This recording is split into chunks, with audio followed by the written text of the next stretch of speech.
அனைவருக்கும் வணக்கம். கன்னிராசினியர்களுக்கு நிகழ இருக்கும் ஆகஸ்ட் மாதம் அடுத்த 31 நாட்களில் திடீர் கோடீஸ்வர யோகம் ஏற்பட இருக்கு. அந்த வகையில் கன்னிராசினியர்களுக்கு இந்த மாதம் முழுவதுமே என்ன மாதிரியான நன்மைகள் எல்லாம் ஏற்பட இருக்கு, கிரக நிலைகளின் ரீதியாக அமையிருக்கும் சாதகங்கள் என்ன, பாதகங்கள் என்ன, மேலும் என்ன மாதிரியான நன்மைகள் எல்லாம் உங்களுடைய வாழ்வில் ஏற்பட இருக்கு, குறிப்பா இத்தருணங்கள்ல கன்னிராசினியர்களுக்கு ஏற்பட போகும் முன்னேற்றங்கள் என்ன என்று பார்க்கும்போது, இந்த மாத கிரக நிலைகளை ஆராய்ந்து பார்க்கும்போது, இந்த மாதத்தினுடைய தொடக்கத்தில் உங்களுடைய ராசிநாதன் புதன் வக்ர இயக்கத்தில் இருக்கிறாருங்க. எனவே ஆரோக்கிய தொல்லைகள் அதிகரிக்குங்க. பல பணிகள் அறக்குறையாக பாதையில் நிற்கலாம். குறிப்பாக உங்களுடைய ஆரோக்கியத்தில் அதிக கவனம் செலுத்துவது நல்லது. திடீர் செலவுகளால் சேமிப்புகள் கரையுங்க. மருத்துவ செலவுகளும் மனக்கலக்கம் தரும் தகவல்களும் வருவதற்கான வாய்ப்புகள் அதிகம் இருக்கு. அதனால் கவனமாக இருந்தாலும் உங்களுடைய ராசிநாதன் புதன் வக்ர இயக்கத்தில் இருந்தாலும் குருவோடு இணைந்திருப்பதால் பெரிய அளவில் பாதிப்புகள்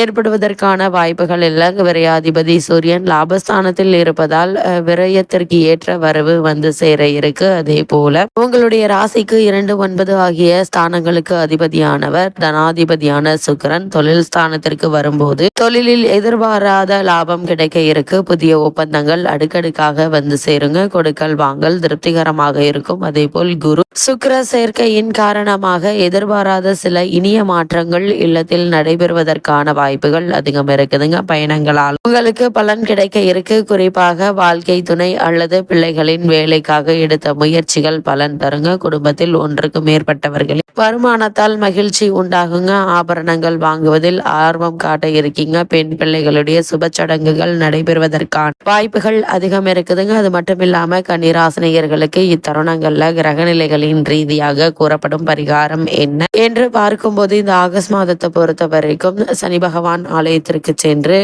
எண்ணெய் தீபம் ஏற்றி வைத்து வழிபடுங்க. எண்ணற்ற நன்மைகள் உங்களுடைய வாழ்வில் ஏற்படும்.